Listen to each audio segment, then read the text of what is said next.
नमस्कार मित्रों। मित्रों, आज मैं आपको बताने वाली हूँ अध्यात्म से रिलेटेड एक ऐसे विषय के बारे में जिसके प्रति आपका जागरूक होना बहुत ज़रूरी है। हमारे जीवन में चाहे कितनी ही परेशानियाँ क्यों नहीं हैं, उनका कारण हम हैं, दूसरे नहीं। ये मैं आपसे बहुत बार कह देती हूँ, लेकिन वो कैसे हैं, किस वजह से हैं, आज मैं आपको वही बताने वाली हूँ। मित्रों, परमात्मा ने हमें दो शरीर दिए हैं, स्थूल शरीर और सूक्ष्म शरीर। जिस शरीर को हम छू सकते हैं, जिससे हम काम कर सकते हैं, डॉक्टर्स जिसका इलाज कर सकते हैं। आपकी किडनी है, लीवर है, आपके हाथ हैं, पैर हैं, आपकी आंखें हैं, इन सभी चीजों का इलाज हो जाता है। बहुत सारी मशीनें भी इनके लिए, बहुत सारी दवाइयां भी इनके लिए बन चुकी हैं। लेकिन तब क्या था जब ये मशीनें नहीं थी? तब क्या था जब ब्लड टेस्ट नहीं होते थे? तब क्या था जब डॉक्टर्स नहीं थे? हार्ट की परेशानियां तो पहले भी होती थी। किडनी से रिलेटेड, यूरिन से रिलेटेड बहुत सारी परेशानियां पहले समय में भी होती थी। तो कैसे पता लगता था? मित्रों, उस समय होते थे हमारे वैद्य, जो हमारी नाड़ियों को महसूस करके बता देते थे कि हमें क्या परेशानी है।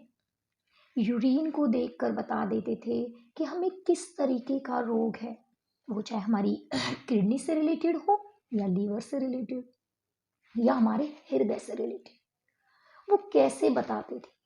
वो बताते थे इन नाड़ियों के द्वारा, जो हमारे चक्रों से कनेक्ट हैं, जो हमारे सूक्ष्म शरीर से कनेक्ट हैं। उस समय में ऐसी ही पढ़ाई, ऐसी ही विद्या दी जाती थी जो सूक्ष्म शरीर से संबंधित होती थी। लेकिन जैसे जैसे समय बीतता गया, लोग विज्ञान की ओर बढ़ते चले गए और प्रैक्टिकली होते चले गए। आज भी हम सिर्फ उन्हीं चीजों को मानते हैं जो हमें अपनी आंखों से दिखाई देती है। और आप सही भी हो अपनी जगह। अगर मैं सूक्ष्म शरीर की बात करूं, तो इसमें आपके 5 कोश, जैसे हमारा अन्नमय कोश, प्राणमय कोश, ये एक तरीके के 5 कोश हैं, जो हमारे 5 तत्वों से रिलेटेड है। पृथ्वी, जल, वायु, आकाश, अग्नि। उससे अलग हमारे 7 चक्र होते हैं, जिन पर हमारा पूरा जीवन आधारित है, जिनको हम विज्ञान की सहायता से नहीं पता लगा सकते। अगर हम किसी मृत शरीर को काट कर देखें, उसका पोस्टमार्टम करके देखें, तो उसमें कहीं भी आपको ये ना तो तत्व दिखाई देंगे, ना ही 7 चक्र। कितनी ही विज्ञान मेहनत कर ले, कितनी ही रिसर्च कर ले, ये चीजें उन्हें मिल ही नहीं सकती। हाँ, लेकिन जो साइंटिस्ट स्पिरिचुअलिटी में एंट्री कर चुके हैं, आध्यात्मिकता की ओर जा चुके हैं, और जिन्होंने खुद आत्म अध्ययन किया है, वो इस चीज को कह सकते हैं। लेकिन प्रूफ वो भी नहीं कर सकते, क्योंकि ये इस चीज का ज्ञान हमें होता है आत्म दृष्टि के द्वारा, अपने अंदर उतर कर, आत्म ज्ञान करके। स्पिरिचुअलिटी का मतलब ही होता है आत्म अध्ययन, अध्यात्म, आत्मा का अध्ययन। जब हम अपनी आत्मा से जुड़ जाते हैं, अपने सूक्ष्म शरीर से जुड़ जाते हैं, तो हम इन सारी चीजों को महसूस करते हैं। हमारे इसी सूक्ष्म शरीर में, जिन्हें ना तो हम छू सकते हैं, ना ही हम देख सकते हैं, सिर्फ महसूस कर सकते हैं। लेकिन इसे कोई आम इंसान महसूस नहीं कर सकता। इसके लिए हमें आध्यात्मिकता में बहुत अभ्यास की जरूरत होती है। तब जाकर हम अपने चक्रों को महसूस कर पाते हैं, जिनमें से जो हमारे 7 चक्र हैं, सबसे पहले है हमारा मूलाधार चक्र। जैसा कि आपको नाम से भी पता लग रहा है, मूल आधार, हमारे जीवन का मूल आधार। रोटी, कपड़ा, मकान, स्टेबिलिटी, जिससे हम अपना जीवन यापन करते हैं। जिसका ये चक्र बैलेंस है, एक्टिव है इन प्रॉपर वे, वो इन सारी चीज़ों को बड़े आराम तरीके से बिना ज़्यादा मेहनत करे पा लेता है। दूसरा है हमारा स्वादिष्टान चक्र, जो हमारे मूलाधार चक्र से 3 उंगल ऊपर और हमारी नाभि से 3 उंगल नीचे होता है। ये हमारे रिलेशनशिप्स को, किसी से हमारे मनमुटाव को, हमारी यौन समस्याओं को और हमारे कैसे भी किसी से भाव दर्शाने को दिखाता है।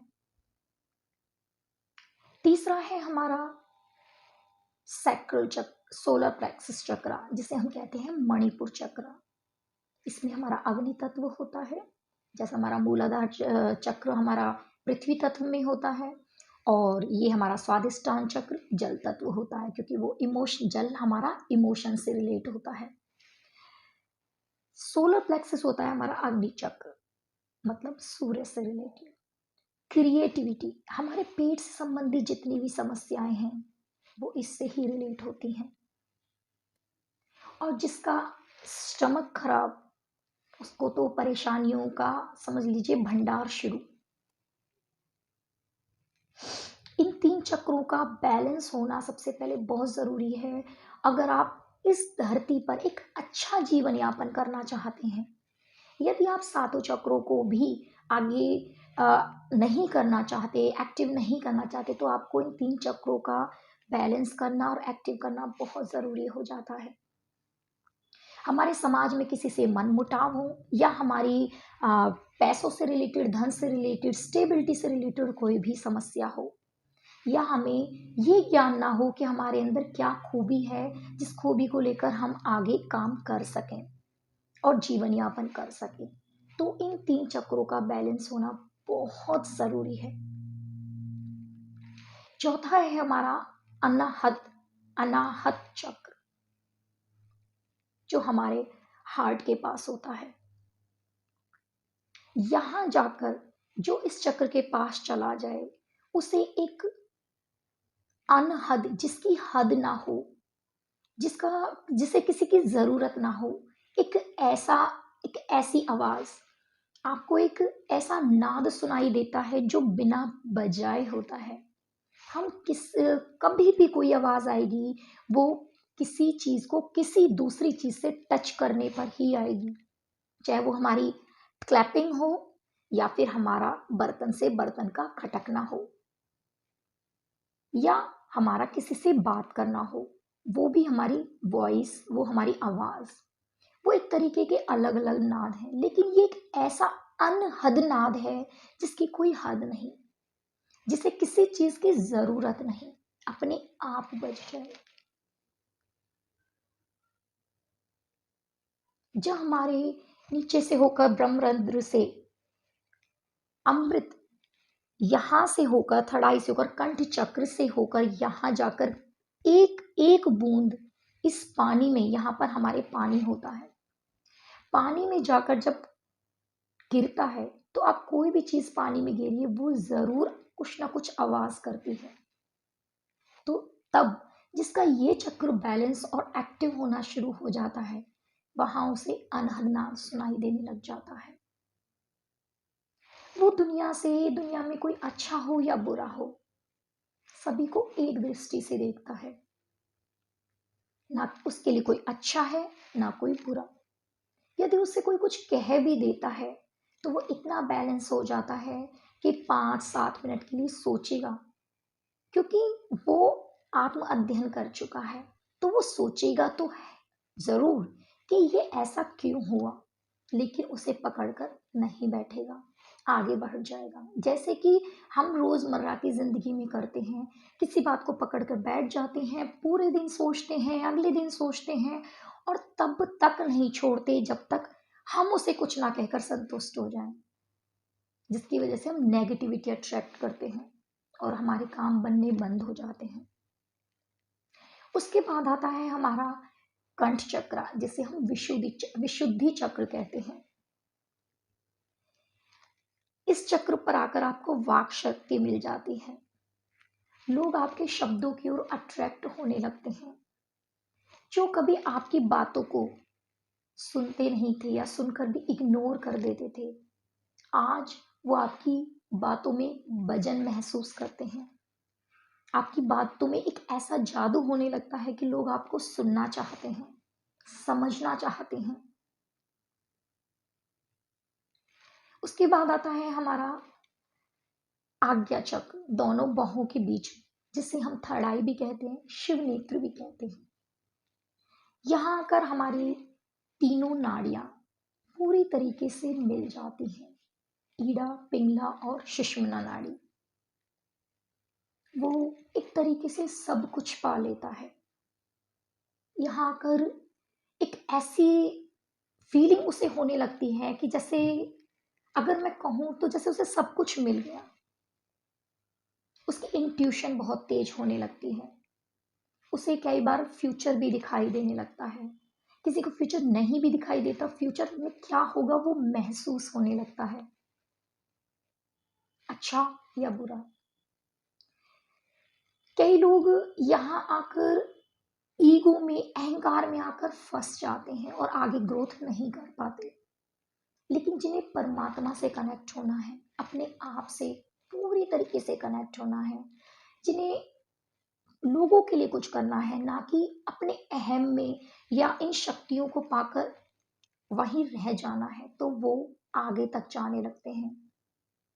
वो है हमारा सहस्त्रार चक्र, क्राउन चक्र जिसे कहते हैं, जिसमें हजारों पंखड़ियों का एक कमल होता है, जो यहाँ तक चला गया और जिसने जरा सा भी इसे खोल लिया, समझ लीजिए जरा सा भी उसने खोल लिया, तो भी उसने बहुत कुछ पा लिया। वो अपने सबकॉन्शियस माइंड से इतना कनेक्ट हो जाता है, इतना मेडिटेशन कर लेता है कि उसका मैनिफेस्टेशन कंप्लीट होने लगता है। वो जो चाहता है वो पूरा होने लगता है। यूनिवर्स उसके लिए काम करने लगते हैं। वो यूनिवर्स के लिए काम नहीं करता, फिर यूनिवर्स उसके लिए काम करते हैं। यहाँ आकर उसे अपना सोल पर्पस भी पता लग जाता है कि वो इस धरती पर क्यों आया है और उसे क्या करना है, किस तरीके से करना है। वो खुद उनके यूनिवर्स, ईष्ट देव, जिनको भी आप मानते हो, वो उन्हें मार्गदर्शन देने लगते हैं। सबसे इम्पोर्टेंट बात, मेरे पास कुछ के क्वेश्चन आते हैं कि हमने 7 चक्रों के बारे में पढ़ा तो है, लेकिन कहते हैं कि बिना गुरु के इन चीज़ों पर अप्लाई, इन चीज़ों का अभ्यास नहीं करना चाहिए। आप कहाँ जाकर गुरु को ढूंढोगे, आप मुझे बताइए।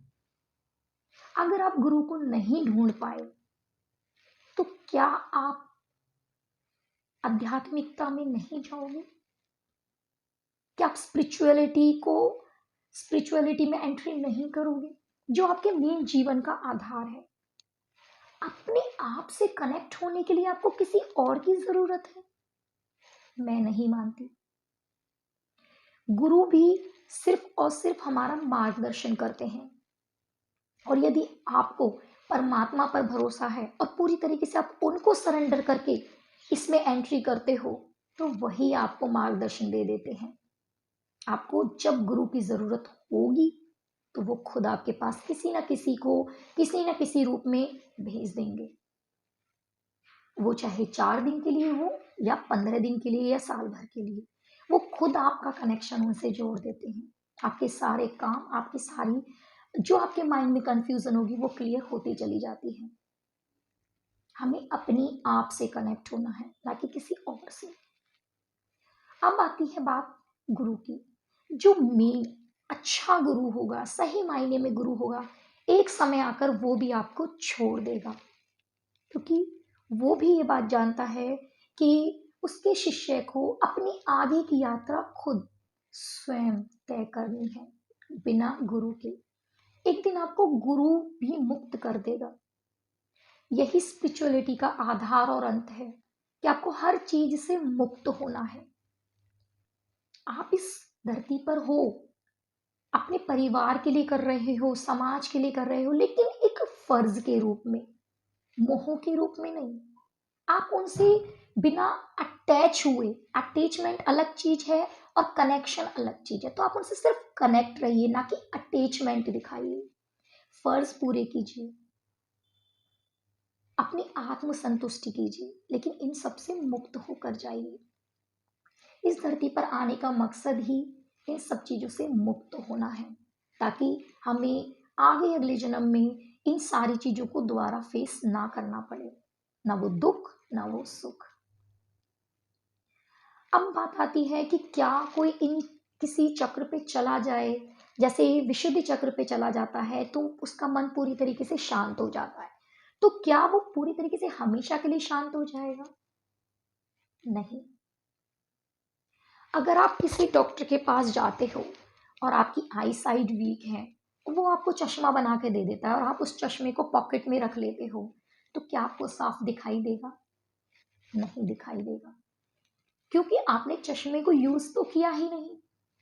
इसी प्रकार अगर आपका विशुद्धि चक्र एक्टिव होता है और आप मेडिटेशन नहीं करते हो, प्रॉपर वे में हीलिंग नहीं देते हो, उस पर काम नहीं करते हो, उस पर ध्यान नहीं देते हो, उसका यूज कैसे करना है वो नहीं करते हो, तो वो आपका फिर से इम्बैलेंस हो जाएगा। आपको समझ ही नहीं आएगा उसके साथ क्या करना है। अगर आपको ये लगता है कि मुझे सारी चीजें करनी कैसे हैं, तो सबसे अच्छा तरीका है आप मेडिटेशन करना शुरू कीजिए, हीलिंग करना शुरू कीजिए। मेरे जैसे अब इस समय काफी लोग इस धरती पर आप लोगों के लिए हैं। आप बस उनसे जुड़ने की कोशिश तो कीजिए। आपको लगता है मेडिटेशन करना मतलब हिमालय पर्वत पर जाना, 7 चक्रों को जगाना मतलब तपस्या करना, परिवार से दूर जाना। इस गलतफहमी को दूर कीजिए। हम इस परिवार के साथ, इस समाज के साथ रहकर इन सारी चीजों का अनुभव कर सकते हैं और कहीं अच्छे वे में महसूस कर सकते हैं। आपके साथ आपका परिवार है, आपकी जॉब है, और फिर भी आप स्पिरिचुअलिटी से कनेक्ट हो, उसका तो एक अलग ही एहसास होता है। मैं खुद हीलिंग प्रोसेस करती हैं, हीलिंग्स देती हूँ, हीलिंग प्रोसेस करती हूँ, रेकी एनर्जी देती हूँ, अटेनमेंट देती हूँ, मेडिटेशन क्लासेस देती हूँ संडे को। यदि आप मुझसे जुड़ना चाहते हैं तो एवरी संडे हम इवनिंग में क्लासेस देते हैं फ्री ऑफ कॉस्ट, क्योंकि मेरा सोल पर्पस ज़्यादा से ज़्यादा स्पिरिचुअल लोगों को आगे लाना है, सभी को उनसे खुद को जोड़ना है। आपको खुद को खुद से अपने आप जोड़ना होगा। मैं सिर्फ उसमें आपकी हेल्प कर सकती हूँ, मैं सिर्फ एक आपके लिए माध्यम हूँ, करना स्वयं आपको है। यदि आप मुझसे जुड़ना चाहते हैं और इसी तरीके की हीलिंग मेडिटेशन के बारे में नॉलेज लेना चाहते हैं, तो आप मुझसे डिस्क्रिप्शन बॉक्स में मैंने नंबर दिया हुआ है, कमेंट बॉक्स में मैं आपको नंबर डालूंगी, तो आप उसके लिए प्लीज़ मुझसे ज़रूर कनेक्ट हुएगा। और यदि आपको मेरी आज की वीडियो अच्छी लगे और आप चाहते हो कि आगे भी इनसे रिलेटेड मैं वीडियोस लाती रहूं और वो सभी अपडेट्स आप पर टाइम रहते पहुंचें, तो प्लीज़ जो मेरे न्यू व्यूअर्स, मेरे चैनल को सब्सक्राइब कीजिएगा, लाइक कीजिएगा और ज़्यादा से ज़्यादा शेयर कीजिएगा, ताकि जो लोग, जो स्पिरिचुअल लोग घर तक बंधे हुए हैं, दबे हुए हैं, एक डर में जी रहे हैं कि बिना गुरु के हम कैसे करें, उनकी गलतफहमी दूर हो और वो अपने ऊपर काम करें और इस दुनिया में आगे आए, ताकि वो दूसरों की भी हेल्प कर सकें। आज के लिए बस इतना ही। इसी तरीके से आपके सामने आगे वीडियोस लाती रहूंगी। धन्यवाद। परमात्मा क्या है, उसकी पहचान क्या है, हम ध्यान करें किसका? न जाने ऐसे कितने ही सवाल हमारे अंदर चलते रहते हैं, न जाने ऐसे कितने प्रश्नों से हम जूझते रहते हैं। तो चलिए, आज हम आपके इन प्रश्नों को लेकर ही वीडियो लेकर आए हैं।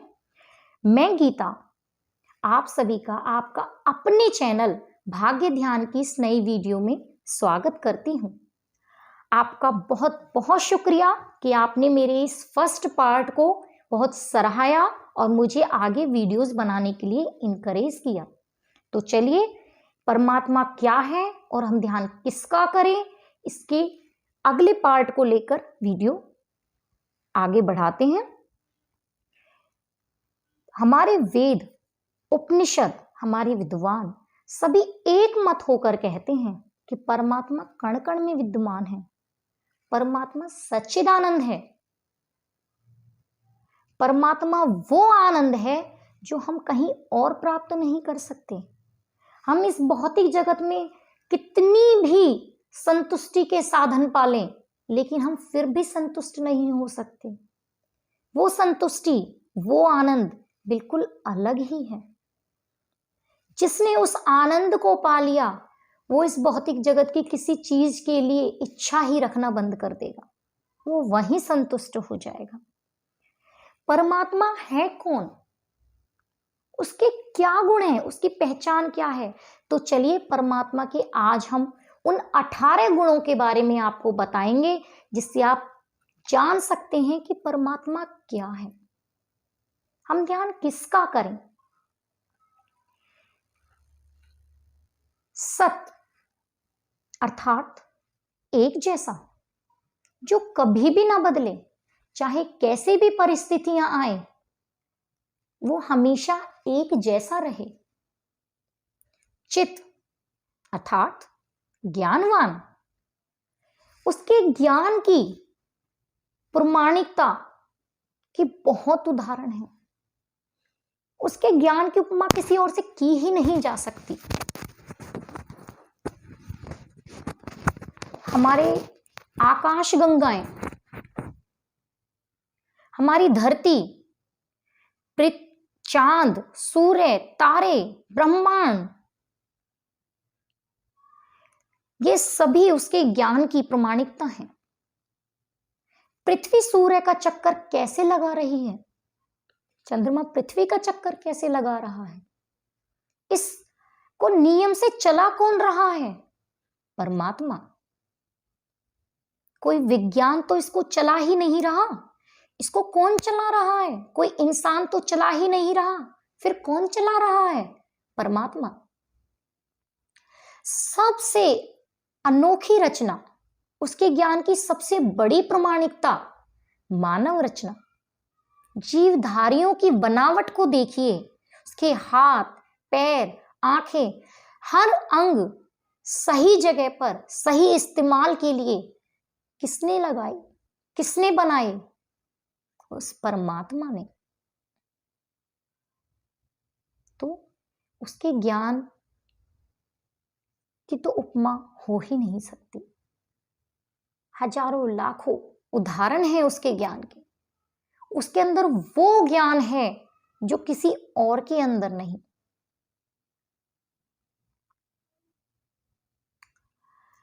आनंद, वह आनंद में है, सुख दुख से परे है। सारी काम, मोक्ष, लोभ, मोह, अहंकार, ईर्ष्या, सारी वासनाओं से परे है, जन्म मरण से परे है।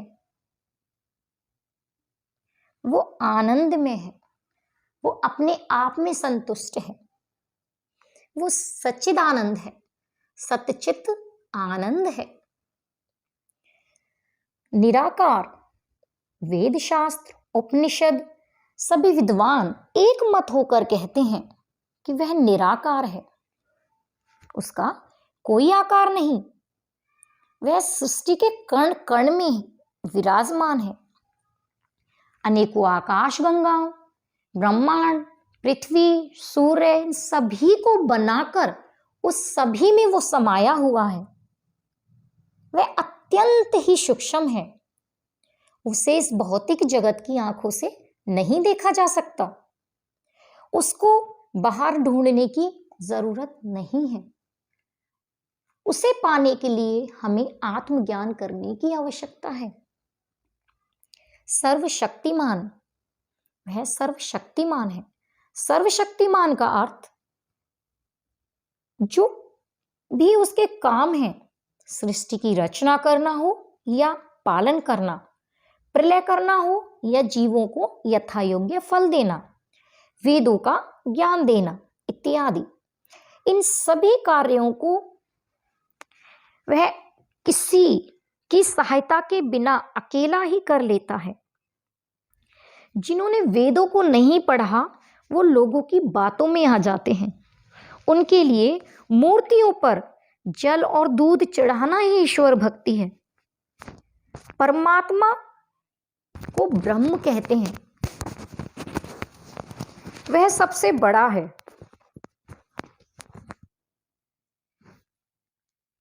रक्षा करने वाला ओम कहलाता है। प्रजापति सबका पालक है। दुष्टों को दंड देने वाला रुद्र है। अणु अणु में रहने वाला विष्णु है। कल्याणकारी शिव है। अनेक प्रकार का जगत बनाने वाला विराट अनंत ऐश्वर्य ईश्वर है। सबको धनवान करने वाला कुबेर है। सबका हितकारी कर्म फल देने वाला शनिश्चर है। बुद्धि देने वाला बुध है। अति पवित्र शुक्र है। अति बड़ा बृहस्पति है। शीतलता देने वाला चंद्रमा है और सूर्य रूपी प्रकाश देने वाला प्रकाशक है। इन सभी में समाकर वह सर्वशक्तिशाली इस सृष्टि को चला रहा है। न्यायकारी, वो अत्यंत न्यायकारी है। वो सबका न्याय करता है। वो किसी का भी दबाव नहीं मानता। जो जीवात्मा मन से पाप करती है वो मन से ही भोगती है। जो वचन से पाप करता है उसे वचन से भोगना पड़ता है, और जो शरीर से पाप करता है उसे शरीर से ही भोगना पड़ता है। यदि मन, वचन और शरीर से हम सतोगुण से कर्म करते हैं तो मोक्ष को प्राप्त करते हैं, सभी अच्छे कार्य। यदि हम मन, वचन और शरीर से रजोगुण से कार्य करते हैं, कर्म करते हैं, तो उनका फल हमें राजयोग या अच्छे घर में जन्म लेना भी हो जाता है।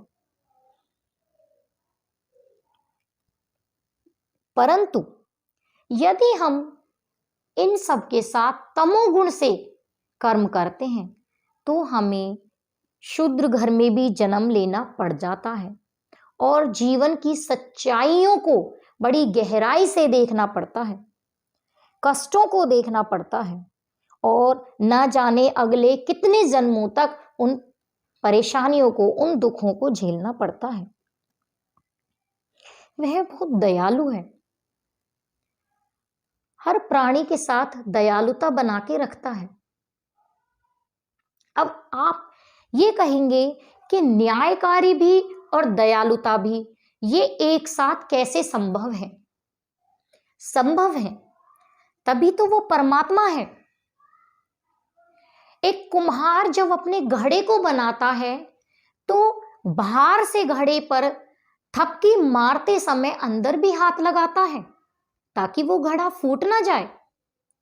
एक शिक्षक अपने शिष्य को धमकाते समय, थोड़ी सी क्रूरता दिखाते समय अंदर से दयालुता बना के रखता है। वो अपनी दयालुता को नहीं मारता। वो उस क्रूरता को थोड़े समय के लिए इसलिए दिखाता है ताकि उसका शिष्य आगे के लिए अच्छे कर्म कर सके, एक अच्छा इंसान बन सके। तभी तो माता पिता और शिक्षक को भगवान की पदवी दी गई है। मां बाप गुरु, यहां से होती है विद्या शुरू। जो इन तीनों को धुतकारे वो फिरते मारे मारे। तो शिक्षक को जैसे परमात्मा, भगवान भी कहा गया है, मां बाप को भी भगवान कहा गया, तो ऐसे ही परमात्मा है, न्यायकारी भी है, दयालु भी है। वो अपने अच्छे कर्म करने वालों पर दयालुता दिखाता है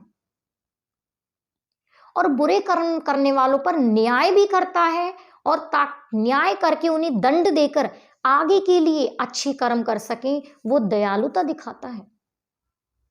उन्हें वो सबक देने के लिए न्याय करता है, ना कि उनका बुरा करने के लिए।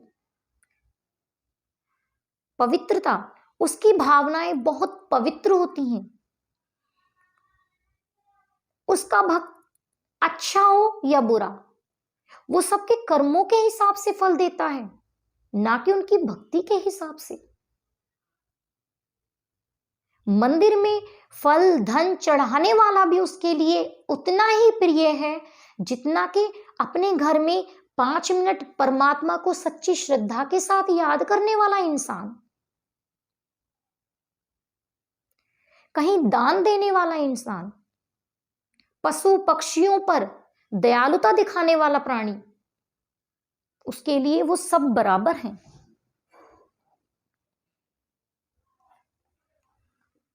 अजन्मा, जिसका कभी जन्म ना हुआ हो, जिसकी कभी मृत्यु ना हुई हो, जिसका कभी जन्म नहीं कभी मृत्यु नहीं, तो उसके बारे में ये कैसे कह दिया जाए कि किसी को मारने के लिए परमात्मा जन्म लेता है? हमारे 18 पुराणों में किसी ने ये बताया है कि रावण को मारने के लिए परमात्मा जन्म लेके आए थे धरती पर। जिस परमात्मा ने इतनी आकाश गंगाएं बनाई, सूर्य बनाया, चांद बनाए, तारे बनाए, इस पूरे ब्रह्मांड की रचना की, उस रावण की रचना की, उस राम की रचना की, तो क्या उस रावण को मारने के लिए परमात्मा को धरती पर आकर जन्म लेना होगा? नहीं, परमात्मा कभी जन्म नहीं लेता। ना परमात्मा जन्म लेता है, ना परमात्मा मरता है।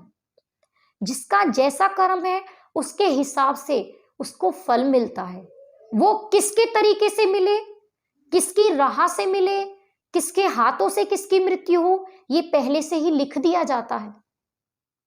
ये हमारे कर्मों पर निर्भर करता है, ना कि परमात्मा धरती पर उतर के आता है। वो तो हमारे अंदर है, हर किसी के अंदर ऊर्जा के रूप में है, एक आत्मा के रूप में है।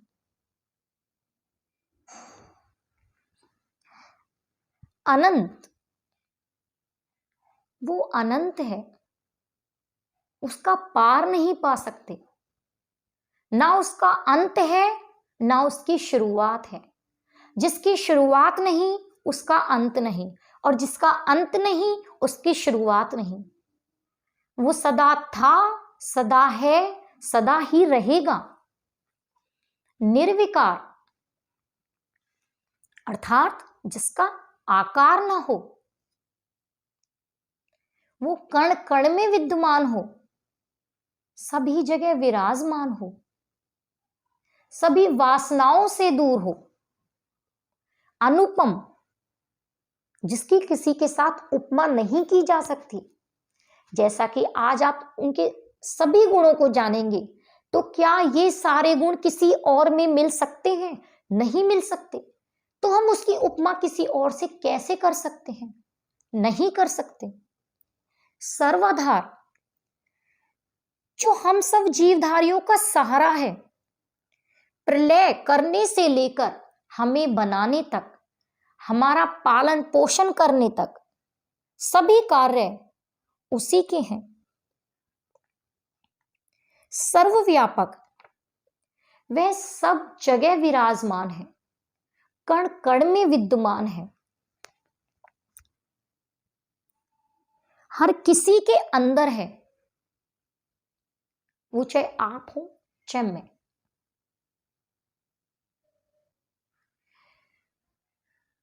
एक बार की बात है कि एक बार एक गुरु थे, उनके बहुत सारे शिष्य थे। वो अपने आश्रम में उनको शिक्षा दे रहे थे। उनकी शिक्षा खत्म हो चुकी थी, ग्रहण करने का जो अवधि थी वो खत्म हो चुकी थी। तो गुरुजी ने सोचा कि इनका इम्तिहान लिया जाए। गुरुजी ने सभी को अलग अलग इम्तिहान दिए। तो अपने 2 शिष्यों को एक इम्तिहान दिया कि ये मिट्टी की चिड़िया हैं। एक एक मिट्टी की चिड़िया बनाकर उन दोनों को दी और कहा कि तुम दोनों इस मिट्टी की चिड़िया को ऐसी जगह ले जाओ और इसकी गर्दन को तोड़कर लाओ जहां कोई ना देख रहा हो तुम्हें, जहां कोई भी ना हो, तुम्हें ऐसा लगना चाहिए कि वहां कोई नहीं है, ऐसी जगह जाकर तोड़ खिलाओ। दोनों शिष्य काफी दूर दूर तक जाते रहे, तो एक शिष्य जंगल के एक सुनसान जगह पर जाकर उस चिड़िया की गर्दन को तोड़ देता है और गुरु के पास वापस आ जाता है। वो तो वापस आ जाता है, लेकिन दूसरा शिष्य काफी देर बाद आता है, लेकिन उसकी चिड़िया ज्यों की त्यों होती है। गुरु पूछते हैं कि पुत्र, आपने ऐसा क्यों किया? आप तो चिड़िया की गर्दन तोड़कर ही नहीं लाए। वो बड़े नम्रता के साथ बोला, गुरुजी, आपने कहा था कि चिड़िया की गर्दन वहां तोड़नी है जहां कोई भी ना हो, जहां तुम्हें कोई ना देख रहा हो। गुरुजी ने कहा तो? शिष्य बोला, गुरुजी, आपने जब हमें शिक्षा दी थी तो आपने हमें इस चीज का ज्ञान कराया था कि परमात्मा कण कण में विद्यमान है। वो चाहे कोई वृक्ष हो या कोई ये ब्रह्मांड या हम या आप, मुझे ऐसी कोई भी जगह, ऐसा कोई भी स्थान नहीं मिला जहां मुझे ये ना लगे कि कोई है ही नहीं। जहां भी जाता मुझे ये लगता कि परमात्मा देख रहा है, चाहे वो किसी भी रूप में देख रहा है, पर परमात्मा मुझे देख रहा है। तो मैं इसकी गर्दन को नहीं तोड़ पाया और मैं आपके पास वापस ले आया। गुरुजी, मुझे माफ कर दीजिए।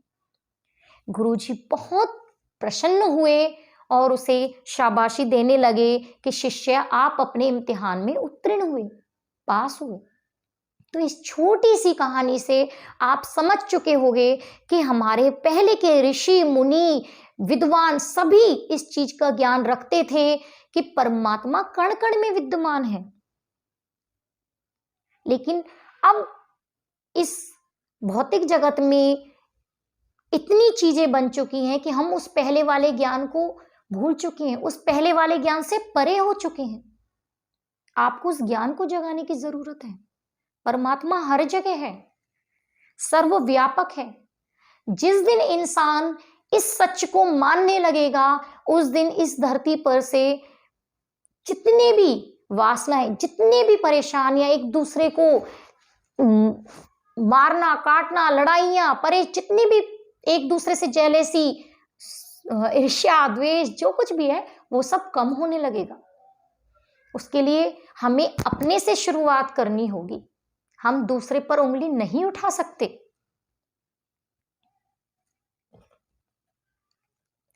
अजर, अमर, अभय, पवित्र,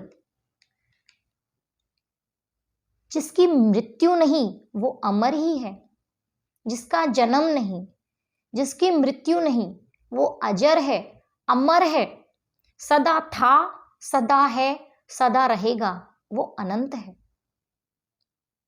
उसकी पवित्रता की उपमा किसी और से नहीं कर सकते। वो किसी के साथ भेदभाव नहीं करता, वो सभी के लिए एक जैसा है, सबके कर्मों के हिसाब से उनके साथ है। सर्व अंतर्यामी, हमारे मन की बात को जानने वाला। हम सामने वाले से कुछ भी बुरा मन में सोच सकते हैं, सामने वाले को नहीं पता लगेगा, लेकिन हम अपने मन से करे हुए कर्म को भी उससे नहीं छुपा सकते। वो सब कुछ जानता है, लेकिन हम फिर भी ये कहते हैं कि हमने ऐसा क्या बुरा किया जो हम दुख भोग रहे हैं। लेकिन आप मन के साथ किए हुए कर्म को भी मन के साथ ही भोग रहे हैं। जो आप मन से आज संतुष्ट नहीं है, उसका कारण वही है कि आपने किसी के बारे में कभी बुरा सोचा होगा। हमें खुद नहीं पता होता, लेकिन परमात्मा सारे हिसाब रखता है। वो हमारे अंदर है, उसे पता है कि हम कब क्या सोच रहे हैं, क्या कर रहे हैं। वो सारा लेखा जोखा रखता है। सृष्टिकर्ता जैसा कि आप सभी को पता है, इस सृष्टि को बनाने वाला, चलाने वाला, इस ब्रह्मांड को बनाने वाला, हमें बनाने वाला, आकाश गंगा पृथ्वी इन सब को बनाने वाला कौन है? परमात्मा। सबसे अनुपम रचना हम खुद, हमारे हाथ पैर, हमारी आंख नाक, उसकी बराबरी, उसके इस ज्ञान की बराबरी तो हम किसी और से कर ही नहीं सकते। उसके ज्ञान की प्रामाणिकता के लिए, उसकी उस रचना के लिए किसी और रचना की जरूरत ही नहीं है।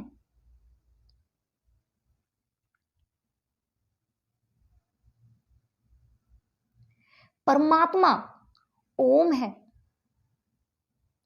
इस ब्रह्मांड में बादल के गरजने की आवाज से लेकर हवाई जहाज के चलने की आवाज तक, बच्चे के खिलौने की आवाज से लेकर बच्चे के रोने की आवाज तक, हर किसी में ओम है। जब आप परमात्मा का ध्यान करेंगे तो ध्यान करते करते एक दिन आप एक ऐसी गहराई में जाने लगेंगे कि आपको ओम का नाद सुनने लगेगा। जिस दिन आप ओम के नाद को सुनने लगे तो समझ लीजिएगा कि आप परमात्मा के बहुत करीब हैं। परमात्मा को मंदिरों में, मस्जिदों में बाहर ढूंढने की जरूरत नहीं है। परमात्मा धरती पर उतरकर आपको इन भौतिक आंखों से नहीं दिखाई देगा। परमात्मा को पाना है तो आत्मज्ञान कीजिए, अपने अंदर ओम का ध्यान कीजिए, उस परमात्मा का ध्यान कीजिए जो आपके अंदर बैठा हुआ है। जिन महापुरुषों ने कहा अहम ब्रह्म अस्मि, उन्होंने इसलिए नहीं कहा कि वो ब्रह्म बन गए हैं, उन्होंने इसीलिए कहा कि वो इसका ज्ञान कर चुके थे कि उनके अंदर वो परमात्मा है। वो उस ज्ञान को पाकर उस बात को बोले। तो आपको उस ज्ञान को पाना है। जिस दिन आप अपना ज्ञान कर लेंगे, आत्मज्ञान कर लेंगे, उस दिन आप परमात्मा को पालेंगे। मुझे उम्मीद है कि मेरी आज की इस वीडियो से आप सभी के उन प्रश्नों के उत्तर मैं दे चुकी होंगी। आपकी चलने वाले, आप जिन सब प्रश्नों से जूझ रहे थे वो प्रश्न अब समाप्त हो चुके होंगे। भाग्य ध्यान, जैसा कि मेरे इस चैनल का नाम है, ध्यान पर जो मेरी वीडियोस आती हैं, तो लोगों के प्रश्न है कि ध्यान हम किसका करें। ये एक बहुत बड़ा प्रश्न था और लोग सच में ही बहुत ज्यादा कंफ्यूज थे कि हम ध्यान करें किसका। तो मुझे उम्मीद है आज आप सभी जान चुके होंगे कि हमें ध्यान करना किसका है। आपने देखा होगा कि हर मंत्र से पहले आप कोई सा भी मंत्र बोल लीजिए, हर मंत्र से पहले ओम का जाप शुरू होता है। वो चाहे गायत्री मंत्र हो या नवाण मंत्र, वो चाहे कृष्ण जी का मंत्र हो या शिव जी का मंत्र, हर मंत्र में ओम है, क्योंकि ओम के बिना हर मंत्र अधूरा है। तो आप सिर्फ ओम का जाप कर लीजिए, आप हर किसी का जाप कर पाओगे। ओम में ही सब कुछ समाया हुआ है, सब कुछ ओम है, उसके बिना सब कुछ अधूरा है। जैसे हर मंत्र ओम के बिना अधूरा है, ऐसे ही आपका ध्यान ओम के बिना अधूरा है। आप अपना ध्यान कीजिए, अपने विकारों को दूर कीजिए। ध्यान करने से पहले हमें अपने अंदर भी बहुत सारे बदलाव लाने होते हैं। इसके लिए मैं आगे वीडियोस लाती रहूंगी। आज के लिए बस इतना ही। अगर आपको मेरी वीडियो अच्छी लगे तो प्लीज चैनल सब्सक्राइब कीजिएगा और ज्यादा से ज्यादा इस वीडियो को शेयर कीजिएगा, ताकि लोग इस वीडियो से अवेयर हो सके और अपने प्रश्नों से जो जूझ रहे हैं उन प्रश्नों से अपने आप को बाहर निकाल सकें और ध्यान को आगे बढ़ा सकें। आज के लिए बस इतना ही। धन्यवाद।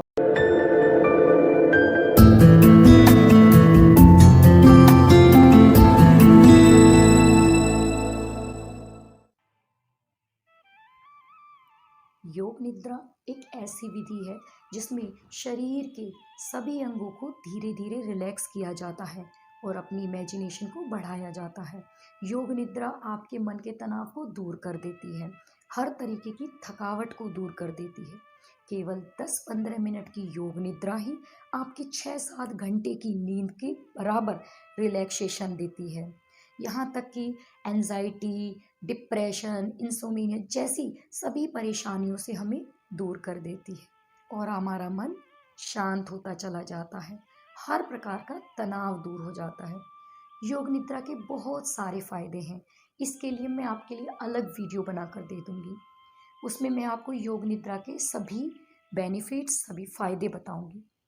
योग निद्रा में आपकी इमेजिनेशन पावर बढ़ने लगती है। यदि इस फोकस के दौरान आप किसी प्रकार का कोई संकल्प करें तो वो संकल्प आपके सबकॉन्शियस माइंड तक जाता है, क्योंकि उस समय हम डीप स्टेज में होते हैं और सबकॉन्शियस माइंड का द्वार खुला होता है। तो अगर हम उस समय कोई भी इंफॉर्मेशन दें, वो ज़रूर आसानी से पूर्ण हो जाता है, क्योंकि वो प्रोग्राम हुआ होता है। चलिए योग निद्रा का अभ्यास करते हैं। योग निद्रा के लिए आप तैयार हो जाइए। शवासन की पोजीशन में लेट जाइए। आपका शरीर बिल्कुल सीधा लेटा होना चाहिए, जैसे कि मानो शरीर मृत पड़ा हो। आपके हाथ, पैर, शरीर एकदम स्थिर होना चाहिए। आपके पैर एक दूसरे से मिले ना हो। हाथ बिल्कुल ऊपर की तरफ खुले हों। हथेलियाँ और आपकी उंगलियां ही ऊर्जा ग्रहण करने का द्वार हैं। अब एक बार अपने पूरे शरीर का ध्यान अध्ययन करें, उसको व्यवस्थित करें, शांत विश्राम की अवस्था में आने दें। आपको अपने शरीर को योग निद्रा के दौरान कहीं से भी हिलाना नहीं है। आप अपनी आंखों को बंद रखें और जब तक मैं ना कहूँ तब तक आप अपनी आंखें नहीं खोलेंगे। अब आप गहरी सांस लीजिए और अनुभव कीजिए कि आप शारीरिक और आपकी मानसिक थकान दूर होती जा रही है। विजुअलाइज करते रहिए कि आप विश्राम मोड में जा रहे हैं, गहरा जा रहे हैं। आप एक अलग शांति को महसूस कर रहे हैं। इस समय आपको नींद आने लगती है। इस स्टेज पर आपको गहरी नींद में जाने लगते हैं, लेकिन आपको सोना नहीं है, आपको जागे रहना है। You do not sleep, keep remember, you do not sleep. आपको सोना नहीं है। अब इस समय आप संकल्प ले सकते हैं, मैं सोऊंगी नहीं, मैं जागे रहूंगी। यदि हम योग निद्रा के दौरान सो जाते हैं तो हमारा दिया हुआ संकल्प पूरा नहीं होता और हमारा योग निद्रा का अभ्यास भी अधूरा रह जाता है। यही इसकी मेन प्रैक्टिस है। आपको योग निद्रा में जागृत अवस्था में रहना है और अपने आप को अफर्मेशन देना है कि मैं सोऊंगी नहीं, मैं जागे रहूंगी। मेरे द्वारा दी हुई बताई हुई बातों को, शब्दों को विश्लेषित नहीं करना है, तर्क वितर्क नहीं करना है। बस मेरे द्वारा बोले हुए शब्दों को फॉलो करना है, निर्देशों का पालन करना है। आपको विचार नहीं करना है। अगर आप मानसिक शांति चाहते हैं तो मन में किसी तरीके का विचार नहीं लाना। अपने विचारों पर विराम लगा दें, बिल्कुल सोचना छोड़ दें। अगर योग निद्रा की प्रैक्टिस के दौरान कोई विचार आए भी तो उसे आने दें, उसमें उलझे नहीं। चलिए योग निद्रा का अभ्यास शुरू करते हैं। एक बार अपने पूरे शरीर को ध्यान से देखें, कहीं से भी किसी तरीके का कोई तनाव ना हो। अब अपनी चेतना को अपने दाएं हाथ की पर ले जाएं। अब देखें क्या आपकी चेतना पूरी तरीके से दाएं हाथ पर जा चुकी है। अब आप गहराई में जाते जा रहे हैं। अब इस समय आप संकल्प ले सकते हैं। संकल्प लेने से पहले आप ओम का उच्चारण करें, मानसिक जाप करें। आपको यह बोलना नहीं है। आप 3 बार ओम का जाप कर सकते हैं।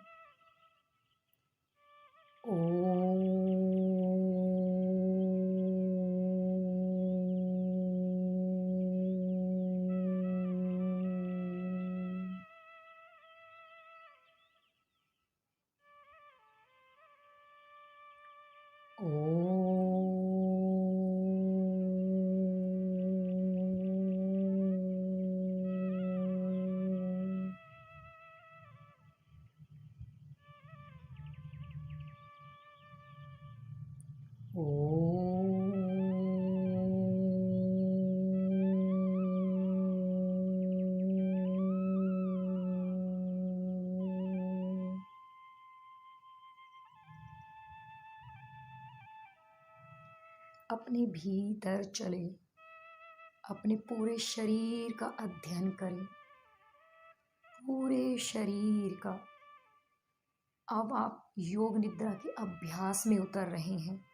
एक बार फिर से संकल्प करें कि मैं सजग हूँ, मैं सजग हूँ, मैं योग निद्रा का अभ्यास कर रही हूँ।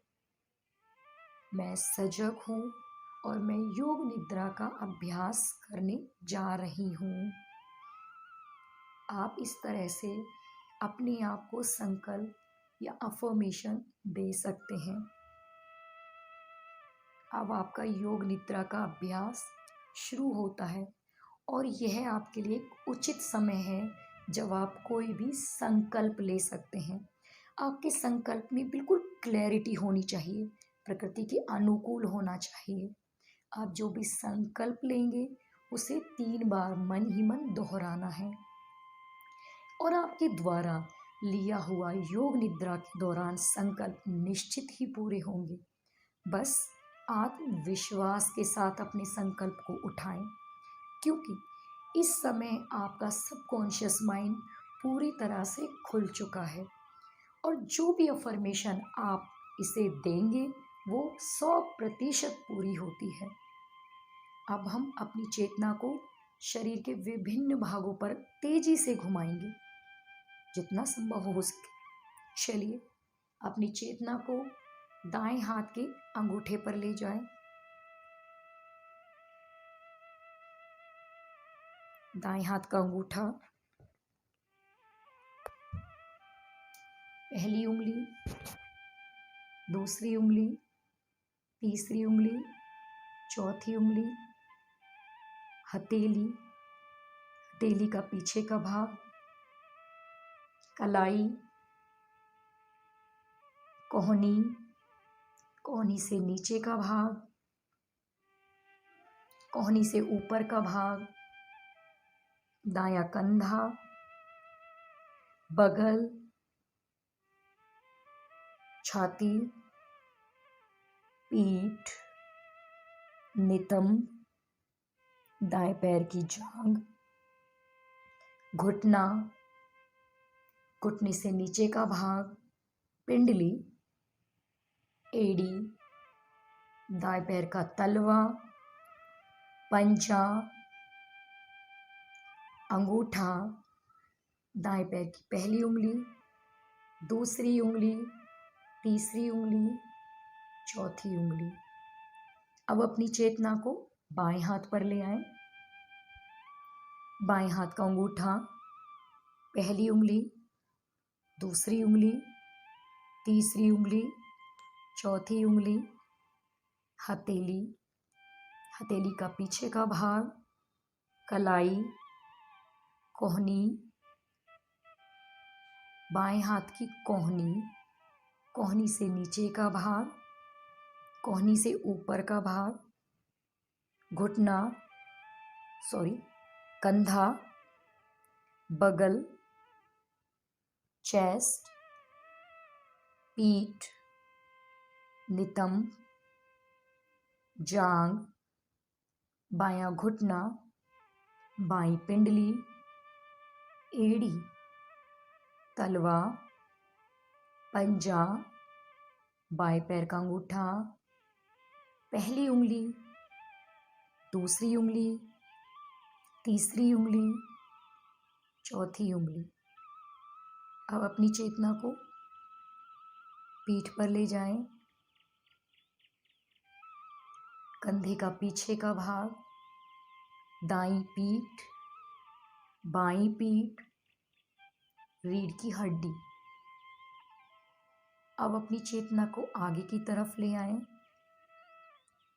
कंधे का आगे का भाग, बाईं चेस्ट, दाईं चेस्ट, पेट। अब अपनी चेतना को सिर पर ले आएं।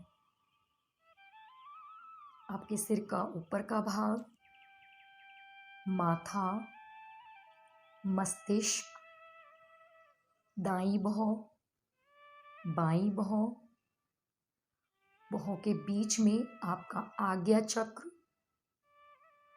दाईं आंख, बाईं आंख, दायां कान, बायां कान, दायां गाल, बायां गाल, nose, upper lips, lower lips, ठुड्डी, गर्दन, गर्दन का आगे का हिस्सा, गर्दन का लेफ्ट साइड, गर्दन का पीछे का हिस्सा, गर्दन का राइट साइड, छाती, पेट और पूरे पैर। अब एक बार अपनी चेतना को आगे के पूरे भाग पर घुमा दें, सिर से लेकर पैर तक। आप पीछे की तरफ घुमा दें। अब अपने ध्यान को श्वासों पर ले आएं। श्वासों के प्रति सजग रहें। सांस आ रही है, सांस जा रही है। आप श्वास ले रहे हैं, छोड़ रहे हैं। Inhale, exhale. आपको सांसों की लय को नहीं बदलना है, इसे प्राकृतिक ही रहने दें। जैसे आ रही हैं, आने दें।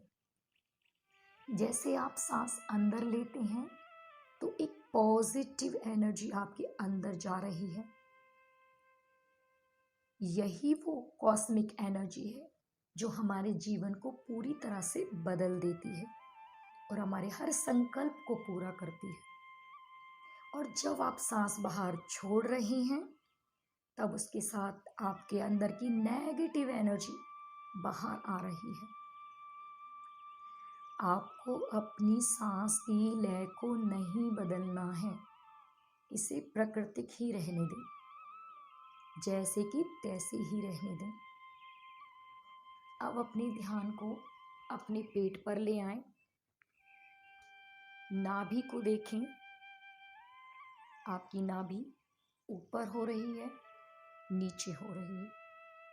अब अपनी नाभि पर ध्यान लगाते हुए उसे ध्यान से देखते रहें और 30 से लेकर 1 तक या 28 से लेकर 1 तक, जो आपको सही लगे, आप काउंटिंग उल्टी गिनती बोल सकते हैं। यदि आपकी नाभि ऊपर जा रही है तो 28 बोलें, नीचे आ रही है तो भी 28 ही बोलें। जब नाभि ऊपर है तो 27 बोलें, जब नीचे है तो भी 27 बोलें। इस तरह से आप उल्टी गिनती 1 तक गिन सकते हैं। यदि इस क्रिया में आप भूल जाते हैं या आपकी गिनतियां गलत हो जाती हैं तो इस क्रिया को आपको शुरू से दोबारा से उल्टी गिनती गिनते हुए करना है और पूरी तरह से जागृत रहना है। मेरी आवाज को सुनते रहें और निर्देशों का पालन करते रहें। आप अपने ध्यान को श्वासों तक ले जाएं। करवट से बैठ सकते हैं। करवट के सहारे उठकर आप बैठ जाएं आंखें खोले नहीं, हाथ को रगड़ कर रब करके उन्हें आंखों पर लगाएं। फिर आप धीरे धीरे आंखें खोलें। आप अभी तक अपनी आंतरिक यात्रा कर रहे थे, अब आप बाहर कनेक्ट हो चुके हैं। आप इस बीच में योग निद्रा के दौरान कैसा भी कोई भी संकल्प ले सकते हैं। उदाहरण के लिए, मैं बहुत पॉजिटिव हूँ, बहुत क्रिएटिव हूँ, लोग मुझसे बहुत प्रभावित हैं, मेरी पर्सनैलिटी बहुत प्रभावित है, मेरी कम्युनिकेशन से लोग अट्रैक्टिव होते हैं, मेरे आसपास के लोग मुझे पसंद करते हैं, मैं रोज मेडिटेशन करती हूँ, मैं रोज मंत्र जाप करती हूँ, मेरी बुद्धि बहुत शार्प है, मैं जो भी काम करती हूँ उसमें सफल होती हूँ। इस तरीके से आप कोई भी अफर्मेशन, कोई भी संकल्प योग निद्रा के दौरान दे सकते हैं, जो कि आपके सबकॉन्शियस माइंड से कनेक्ट होकर योग निद्रा के लगातार अभ्यास करने से पूरे हो जाते हैं। ये मेरा खुद का अनुभव है। योग निद्रा ने, मेडिटेशन ने मेरे जीवन को पूरी तरह से बदल दिया। उम्मीद करती हूँ कि मेरी तरह योग निद्रा का अभ्यास आपके लिए भी बहुत बेनिफिशियल रहेगा। यदि आपको मेरी वीडियो अच्छी लगे तो लाइक कीजिएगा और ज़्यादा से ज़्यादा लोगों को शेयर कीजिएगा, ताकि आपकी तरह वो भी इसका फ़ायदा उठा सकें। यदि इस वीडियो से रिलेटेड या आगे आने के लिए कोई भी ऐसे आपके मन में प्रश्न है जो आप चाहते हैं, तो आप अपने कमेंट बॉक्स में डाल सकते हैं। वो कमेंट बॉक्स में आपको ज़रूर रिस्पॉन्स मिलेगा। दूसरा, यदि आप मेरी वीडियो से कनेक्टेड फील करते हैं, मेरी वीडियो आपको प्रभावशाली लगती हैं, तो प्लीज़ मेरे चैनल को सब्सक्राइब कीजिएगा, ताकि आगे आने वाली वीडियोस आप तक समय रहते अपलोड हों और आप तक पहुंच सकें। उम्मीद करती हूँ कि आज की वीडियो आपको अच्छी लगी होगी। आगे मैं इसी तरीके से आपके लिए वीडियोस